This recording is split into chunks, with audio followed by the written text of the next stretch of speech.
할렐루야! 하나님의 지혜와 능력이 여러분의 삶에 가득하시기를 축복합니다. 시편과 복음에 대한 특별 묵상, 영적 승리와 시편의 영성 세 번째 나눔입니다. 찬송가 91장 함께 찬양하겠습니다.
존귀하신 주의 이름 우리 기쁨 되도다. 주의 품에 안길 때에 기뻐 찬송 부르리. 예수의 이름은 세상의 소망이요. 예수의 이름은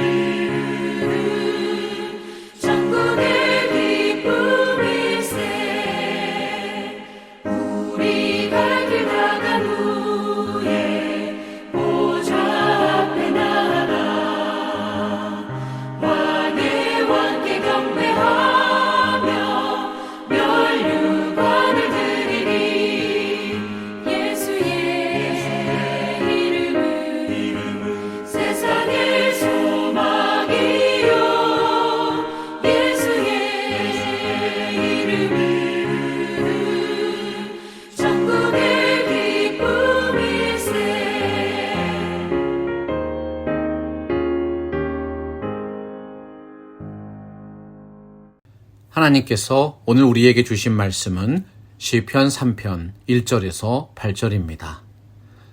여호와여, 나의 대적이 어찌 그리 많은지요. 일어나 나를 치는 자가 많으니이다. 많은 사람이 나를 대적하여 말하기를 그는 하나님께 구원을 받지 못한다 하나이다. 셀라. 여호와여, 주는 나의 방패시요 나의 영광이시요 나의 머리를 드시는 자이시니이다. 내가 나의 목소리로 여호와께 부르짖으니 그의 성산에서 응답하시는도다. 셀라. 내가 누워 자고 깨었으니 여호와께서 나를 붙드심이로다. 천만인이 나를 애워싸 진친다 하여도 나는 두려워하지 아니하리이다. 여호와여, 일어나소서. 나의 하나님이여, 나를 구원하소서. 주께서 나의 모든 원수의 뺨을 치시며 악인의 이를 꺾으셨나이다. 구원은 여호와께 있사오니 주의 복을 주의 백성에게 내리소서. 셀라. 오늘날 많은 사람들이 하나님의 존재를 부정하고 있습니다. 일부는 매우 전투적인 자세로 하나님을 대적하고 기독교 신앙 체계에 대한 상당한 도전을 해오는 경우가 있지요. 리처드 도킨스 같은 무신론자는 그의 책 이기적 유전자를 통해 평면적이고 문자적인 성경 해석을 기반으로 하나님의 존재와 기독교의 근간을 부정하고 있습니다. 사실 고대로부터 오늘에 이르기까지 무수한 무신론자들이 끊임없이 등장했습니다. 현대의 기독교인들도 종종 그와 유사한 공격을 받고 있습니다. 그럼에도 오늘날 전 세계에 넘쳐나는 기독교인들과 주님의 몸된 교회의 부흥의 역사를 확인해 보십시오. 사탄의 공세는 더욱 강력해지고 교묘해지고 있지만 하나님의 나라는 예수 그리스도의 몸된 교회를 통해서 지금도 확장되고 있는 것입니다. 여러분, 이와 같은 신앙의 공격을 받아보신 적이 있으십니까? 개인적인 인신공격이나 부당한 평가를 받아도 우리가 얼마나 큰 아픔과 원통함과 억울함을 느낍니까? 그러나 믿는 사람들에게 가장 뼈아프고 고통스러운 공격은 너는 하나님도 구원하지 않을 것이라는 신앙 인격에 대한 공격인 것이죠. 많은 사람이 나를 대적하여 말하기를 그는 하나님께 구원을 받지 못한다 하나이다. 이러한 원수들의 공격은 비수처럼 시인의 폐부를 찔렀습니다. 자신이 가장 믿고 의지하고 견실하게 붙잡고 있는 신앙의 뿌리를 흔들면서 공격했기 때문이죠. 오늘 말씀 시편 3편은 다윗이 그의 아들 압살롬을 피할 때에 지은 시라고 제목이 붙어 있습니다.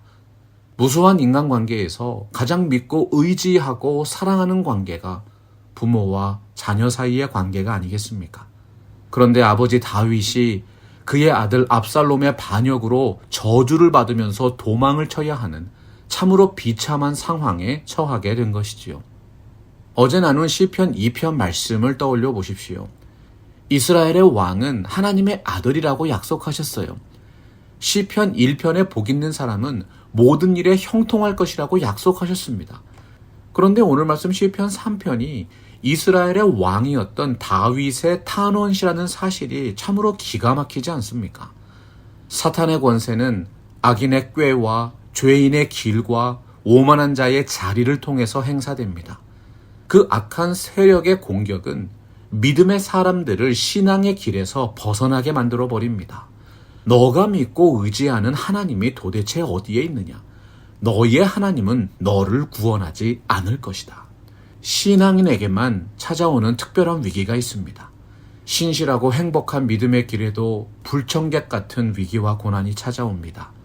오늘 시편 3편의 말씀처럼 신앙의 뿌리를 훼손하는 조롱과 저주가 심각한 위기가 될 수 있는 것이지요. 여러분, 바로 그러한 환난의 때에 우리가 어떻게 고백하면서 이겨내야 하겠습니까? 나의 하나님이여 나를 구원하소서. 하나님의 말씀 성경을 통해서 우리에게 말씀하시는 하나님, 시온의 왕을 세우신 전능하신 하나님을 의지하면서 모든 것을 아뢰 수 있는 것입니다. 여호와여, 나의 대적이 어찌 그리 많은지요. 일어나 나를 치는 자가 많으니이다. 대적이라는 말은 군사 용어입니다. 대적을 동사용으로 바꾸면 공격한다는 뜻이지요. 시인은 수많은 원수들에게 부당한 공격을 받고 있습니다. 자신이 처한 위기 상황을 긴급하게 밝히고 있습니다. 원수들이 구체적으로 누구인가, 얼마나 많은 사람인가 중요하지 않습니다. 위급한 상황을 알리는 시인의 심정은 그 정체와 수를 헤아릴 수 없을 정도로 많은 대적들로부터 공격받고 있는 상황 자체를 토로하고 있습니다. 그 원수들의 공격의 대상이 무엇이었습니까? 이스라엘을 대표하는 믿음의 사람이었습니다. 하나님이 기름 부어 세우신 왕인 다윗이었다는 사실이죠. 그들은 아들 압살롬의 반역으로 도망치는 다윗을 저주했습니다. 너는 하나님께도 구원을 받지 못할 것이다. 그들이 공격하는 다윗 왕은 하나님을 대리해서 이스라엘을 통치하는 왕이었습니다. 세상의 군왕들과 권세자들이 하나님이 기름 부어 세우신 왕을 끌어내리고 그를 저주하면서 대적했던 것이지요. 이것이 곧 하나님에 대한 반역이 아니고 무엇이겠습니까? 하나님의 사람 다윗은 긴급하지만 단호하게 살아계신 하나님께 호소하고 탄원했습니다. 여호와여, 나의 대적이 어찌 그리 많은지요. 일어나 나를 치는 자가 많으니이다. 대적과 원수를 멸하시는 하나님에 관한 주제는 시편에서 가장 많이 나타나는 내용입니다. 시편 150편 중에 약 50편에 해당하는 말씀이 오늘과 같은 탄원의 시편이지요. 왜 오늘날에도 우리가 하나님을 찬양할 수 있을까요? 우리는 원수를 멸하시는 하나님을 의지하고 예배하고 있기 때문입니다. 하나님은 레위기서 19장 18절에서 원수를 갚지 말며 동포를 원망하지 말며 내 이웃 사랑하기를 내 자신과 같이 사랑하라고 말씀하셨어요. 그뿐입니까?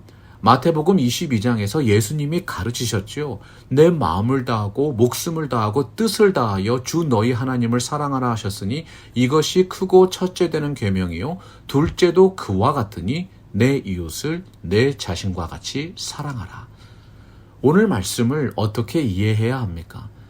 원수를 멸하시는 하나님과 원수를 갚지 말며 이웃을 사랑하라는 계명 사이에서 상당한 모순이 있는 것처럼 보이지 않습니까? 시편 3편 말씀을 바르게 묵상하기 위해서는 시편 1편과 2편에서 나누었던 복 있는 사람은 누구인가? 시온의 왕의 통치를 인정하고 순종하는 복 있는 삶이 무엇인지 먼저 살펴봐야 하는 것이죠.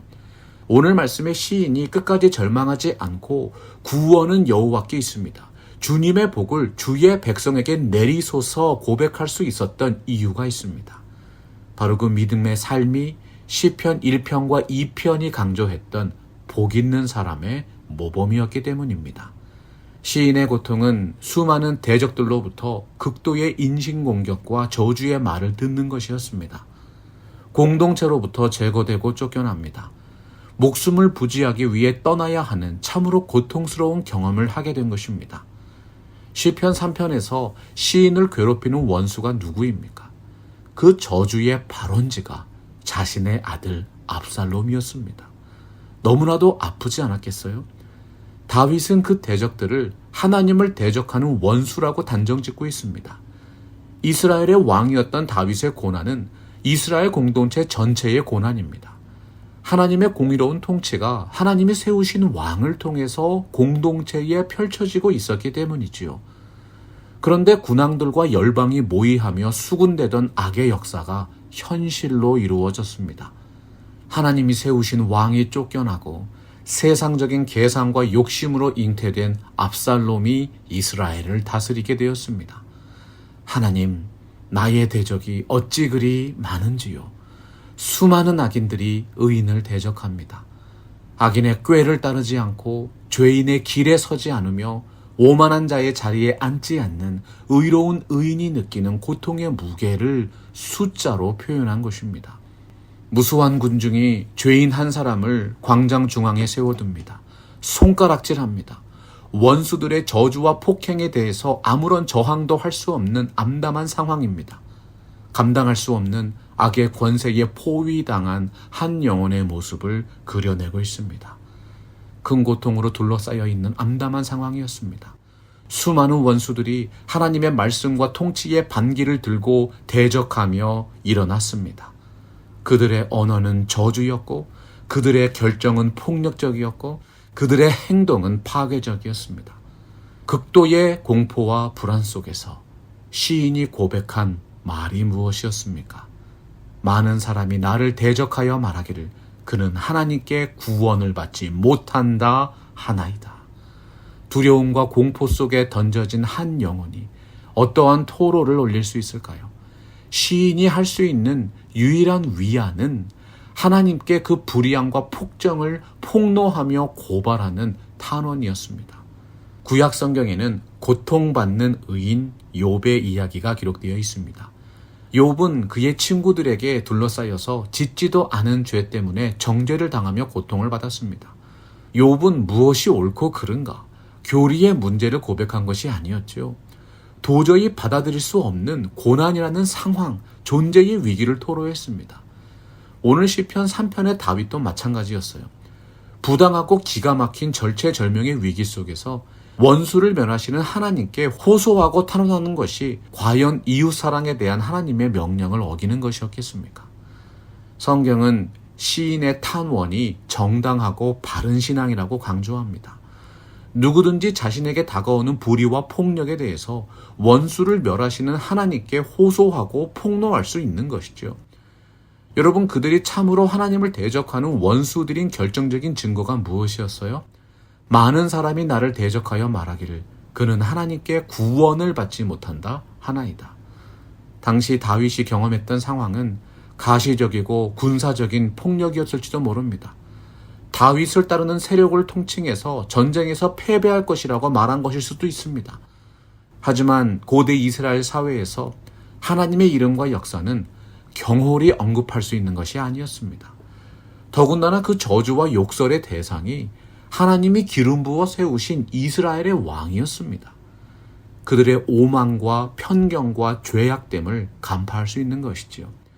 그들이 시인을 향해서 말했습니다. 너는 하나님께 구원을 받지 못할 것이다.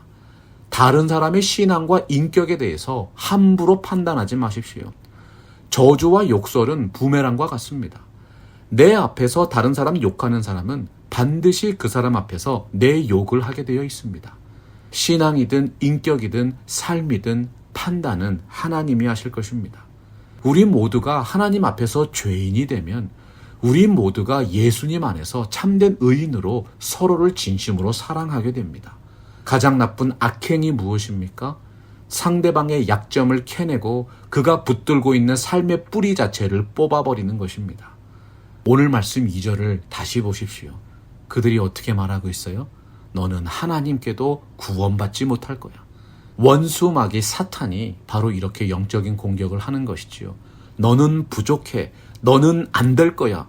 하나님도 너를 도와주시지 않을 거야. 여러분, 사탄의 언어에 굴복하지 마십시오. 그들의 악행은 반드시 심판을 받을 것입니다. 하나님이 여러분의 탄원과 기도를 모두 들으시고 하나님의 말씀이 약속하신 복 있는 자의 삶으로 인도해 주실 것입니다. 십자가에서 죽으신 예수님을 생각해 보세요. 예수님은 죽으시면서 나의 영혼을 아버지께 의탁한다고 하셨습니다. 예수님이 믿음으로 순종하실 수 있었던 이유는 부활의 영광에 대한 확신이 있으셨기 때문이지요. 시인이 악한 원수에게 집요하게 공격을 받았던 대상은 하나님과의 관계였습니다. 그런데 시인을 보세요. 결국 시인은 하나님과의 관계에 대한 확고한 믿음을 통해서 모든 공격을 물리치고 있는 것입니다. 시편 3편이 교훈하는 영적 승리의 비결인 것이죠. 우리 다 함께 3절 말씀 믿음으로 선포하겠습니다. 여호와여, 주는 나의 방패시요 나의 영광이시요 나의 머리를 드시는 자이시니이다. 악인들은 하나님께 구원을 받지 못할 것이라고 나를 특정해서 저주합니다. 그러나 나는 어떻게 하는 것입니까? 주는 나의 방패시요 나의 영광이시요 나의 머리를 드시는 자이시니이다. 다윗의 신앙은 나의 하나님 신앙입니다. 천지 만물을 창조하신 높으신 하나님을 경배하십시오. 우리의 삶과 공동체를 복되게 인도하시는 우리 하나님 신앙을 선포하십시오. 그러나 신앙은 결국 하나님과의 개인적이고 인격적인 관계입니다. 여러분, 전도해 보십시오. 예수님을 믿지 않는 불신자들도 신의 존재를 인정하는 경우 있습니다. 심지어는 하나님의 이름으로 축복해주면 좋아합니다. 그런데 문제가 무엇입니까? 예수님을 나의 구주, 나의 하나님으로 믿고 영접하지 않는 것입니다. 다른 사람을 비난하고 다니는 사람들을 보세요. 그들은 그들 자신이 만난 개인적인 하나님에 대해서 고백하지 않습니다. 하나님과의 인격적인 교제가 충만한 사람은 다른 사람 얘기하고 돌아다닐 시간이 없습니다. 아니, 그것이 뭐가 그렇게 중요합니까? 내가 받은 은혜에 대해서 고백하고 내가 체험한 하나님에 대해서 나누고 살기 위해 더 바쁜 세상입니다. 원수를 멸하시는 하나님을 향해 탄원하고 고백하십시오. 인생이 경험하는 고통과 두려움은 하나님을 향한 견고한 믿음과 찬양으로 인도하는 동력이 될 수 있습니다. 하나님이 나의 방패이십니다. 방패는 몸 전체를 보호하는 방패와 상반신만을 보호하는 방패 두 종류로 나뉘었습니다. 다윗은 여기서 상반신만을 보호하는 방패 마겐이라고 기록했어요. 마겐은 전사들이 전투에 임할 때 주로 사용하는 특수한 방패였어요. 자기 자신을 보호할 수도 있고 때로는 공격에 사용할 수도 있는 전투용 방패입니다. 하나님이 나의 방패가 되어주시면 무엇이 걱정입니까? 악인들의 조롱에 주눅들지 말고 당당하게 하나님을 향한 자신의 믿음을 표현한 것이지요. 치려면 쳐봐라. 욕하려면 욕해봐라. 저주를 퍼붓고 주먹을 날리고 공격을 해도 그 저주를 듣는 분이 하나님이십니다. 원수들의 공격을 받는 당사자가 나 자신이 아니라 하나님이라는 신앙이 여호와가 나의 방패라는 다윗의 고백이었습니다. 여러분, 이 정도로 하나님을 신뢰하고 계십니까? 여러분이 부당하게 대우받으면 하나님이 부당하게 대우받고 계신 것입니다. 그 원수들이 하나님의 대적이라는 신앙입니다. 다윗이 고백하는 나의 하나님 신앙이었던 것이지요. 하나님이 나의 영광이시요 나의 머리를 드시는 자이십니다. 악인들은 무고하게 시인을 고발했습니다. 자신들의 욕심과 불의한 뜻을 관철시키기 위해서 거짓으로 선동하고 사람을 동원해서 하나님이 세우신 직분을 멸시했습니다. 그런데 다윗이 어떻게 말하고 있어요? 나의 머리를 드시는 자는 하나님이십니다. 당시 고대 시대에는 판사가 법정에서 피고인의 머리를 세우면서 당신은 무죄요 선고했습니다. 하나님이 나의 결백과 무죄를 입증시켜 주시고 나의 머리를 들어서 선언하시는 것이지요. 너희의 직분을 회복시키노라. 모든 명예와 영광을 회복시켜 주신다는 확신을 고백했던 것입니다. 압살롬의 반역으로부터 왕의 자리에서 쫓겨난 다윗 왕이 올리는 당연한 탄원이 아니었겠어요? 하나님을 향한 그의 믿음은 모든 절망을 희망으로 바꾸시는 하나님의 역사에 대한 확고한 믿음이었습니다. 하나님은 자기를 의지하는 자들을 보호하실 뿐만 아니라 그들의 기도에 응답하시고 그들을 위해서 역사하시는 하나님이신 것이지요. 4절 말씀 보십시오. 내가 나의 목소리로 여호와께 부르짖으니 그의 성산에서 응답하시는도다. 성산은 하나님의 성전과 성막이 위치했던 시온산입니다. 시인에게 있어서 성산은 하나님의 임재와 능력의 처소였습니다. 구약시대 하나님의 백성들의 고백을 들어보십시오. 오라 우리가 여호와의 산에 오르며 야곱의 하나님의 전에 이르자. 그가 그의 길을 우리에게 가르치실 것이라. 우리가 그 길로 행하리라 하리니 이는 율법이 시온에서부터 나올 것이요 여호와의 말씀이 예루살렘에서부터 나올 것임이니라. 하나님이 성소에서 너를 도와주시고 시온에서 너를 붙드시는도다. 하나님이 계시는 성산에서 백성들을 향한 도움이 시작됩니다. 믿음의 사람들은 고난과 역경이 있을 때 성전을 향하여 손을 들고 마음을 합해 기도합니다. 그들이 든 손은 하나님의 임재와 역사의 손길을 느끼기 원하는 간절한 염원이었지요. 왜냐하면 그것이 바로 이스라엘의 희망이었고 존재의 이유였기 때문입니다. 응답하신다는 말은 미완료형입니다. 반복을 나타내는 표현입니다. 하나님이 시인의 부르짖음과 탄원에 대해서 응답하시되 계속해서 끊임없이 반복적으로 응답해 주신다는 뜻이 되는 것입니다. 우리의 삶의 현실 속에서 언제나 함께 동행하고 계시는 하나님을 신뢰하고 계십니까? 하나님의 응답에 대한 믿음 자체가 진정한 예배며 참된 신앙 고백이지요. 왜 기도하지 않을까요? 하나님이 응답하실 거라고 믿지 않기 때문입니다. 왜 예배하지 않을까요? 하나님의 살아계심을 확신하지 못하기 때문입니다. 하나님이 나의 기도를 들으신다는 믿음 없이 그냥 습관처럼 웅얼웅얼 주문을 외는 사람은 외식하는 사람입니다. 하나님은 여러분의 마음과 생각과 모든 언어와 행동을 다 듣고 지켜보고 계십니다.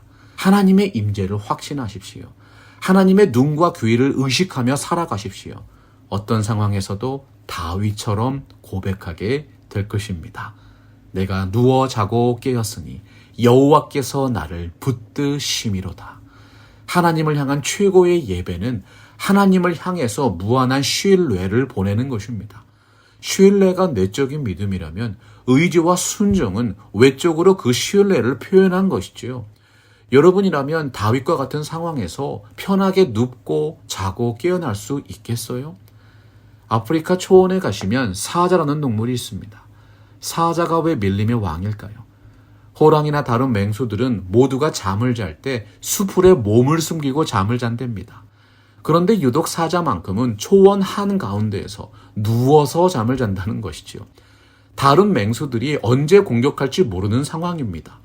무수한 들깨떼들이 지저대면서 위협하는 상황입니다.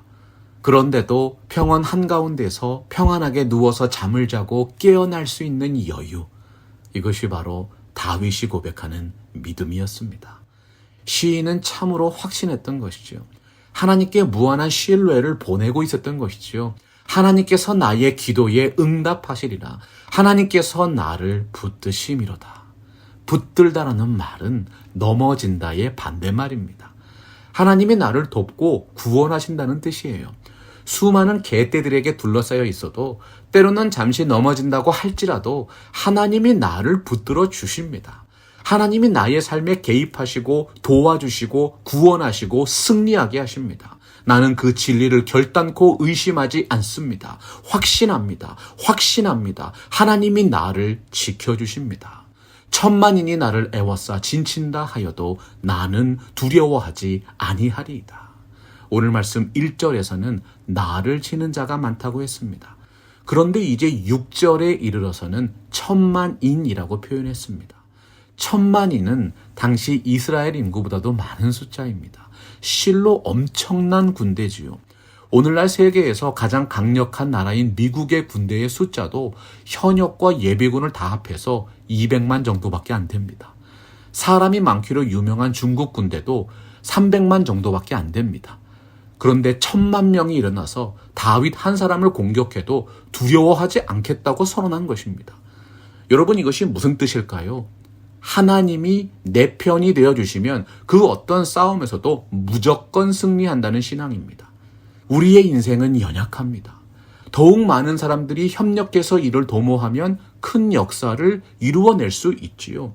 인간의 역사가 이러한 인생과 노력과 수고를 증명해주고 있지 않습니까?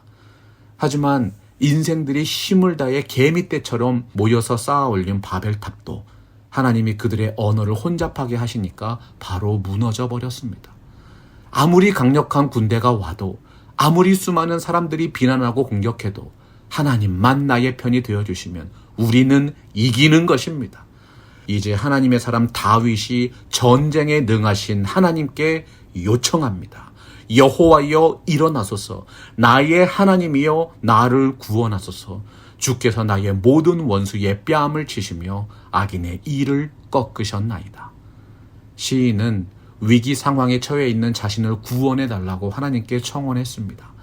하나님의 일어나심은 위대한 역사의 시작입니다. 이스라엘의 왕으로 다윗이 세워질 때까지 그 험난한 과정을 떠올려 보십시오. 다윗은 전쟁의 사람이었고 믿음의 용사였고 위대한 왕이었습니다. 하나님이 일어나시면 모든 문제가 해결된다는 진리를 체험적으로 깨달은 사람입니다. 하나님의 공평하시고 정직한 통치가 이 땅에 임할 때 악인들이 멸망을 당합니다.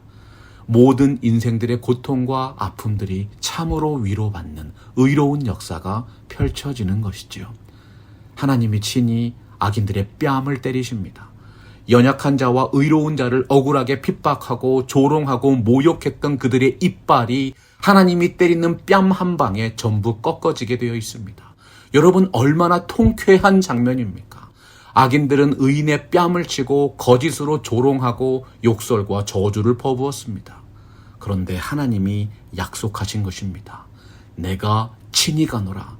내가 너희를 편케 하리라. 하나님이 그 원수들의 뺨을 치고 이를 부러뜨려 버리십니다. 뺨은 턱주가리를 말합니다. 뺨을 때린다는 것은 고대시대 전투에서 상대방을 단번에 KO시키는 적절한 공격 행위였습니다. 더 나아가서 뺨은 상대방의 얼굴에 치명적인 수치를 안겨주는 행위가 됩니다. 뺨만 맞아도 치명적인데 그 펀치가 얼마나 강력한지 이가 전부 부러집니다. 연약한 의인들을 핍박했던 악인들을 사악한 이빨을 가진 개떼들로 표현한 것이지요. 1절에서는 원수들이 무고한 시인을 치기 위해서 일어났습니다. 하지만 이제 7절에서는 시인을 구원하시기 위해 하나님이 일어나실 것이라고 선포하고 있습니다. 우리 다 같이 8절 말씀 믿음으로 선포하겠습니다. 구원은 여호와께 있사오니 주의 복을 주의 백성에게 내리소서. 아멘. 사람 앞에서도 아니고 세상 앞에서도 아닙니다. 오직 하나님 앞에서 이러한 믿음으로 살아가십시오. 하나님 앞에 상달되지 않는 성도의 기도는 없습니다. 하나님 앞에서 간절하게 고백하는 우리의 기도와 탄원은 우리를 회복과 치유의 길로 인도합니다. 시편 1편과 2편에서 약속하지 않으셨어요. 무릇 의인들의 길은 여호와께서 인정하시나 악인들의 길은 망하리로다. 여호와를 경외함으로 섬기고 떨며 즐거워할지어다. 여호와께 피하는 모든 사람은 다 복이 있도다. 하나님 앞에서 살아가는 사람은 언제나 믿음으로 고백할 수 있습니다. 구원은 하나님께 있습니다. 하나님만 믿고 의지합니다. 주님, 주의 복을 주의 백성들에게 내려주시옵소서. 오늘 시편 3편이 선포하는 이 놀라운 구원의 약속이 예수 그리스도의 이름으로 팜스프링스 개혁 장로교회 모든 성도 여러분에게 임하게 되기를 주님의 이름으로 축원합니다. 사랑과 은혜가 풍성하신 하나님, 우리의 방패요 영광이요 구원이 되신 전능하신 주님을 찬양합니다. 팜스프링스 개혁 장로교회 성도님들의 마음과 삶을 친히 인도하고 계시는 줄로 믿습니다. 어떠한 역경과 고난이 있어도 언제나 하나님만 의지하게 하여 주시옵소서. 하나님께 정직하게 고백하며 아뢰일 수 있는 참된 신앙을 허락하여 주시옵소서.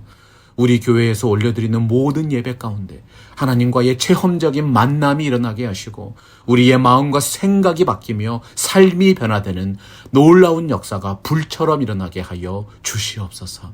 예수 그리스도께서 주신 사명을 신실하게 감당하는 팜스프링스 개혁 장로교회 되게 하여 주옵소서. 감사드리며 예수님의 이름으로 기도합니다. 말씀 앞에서 경외함으로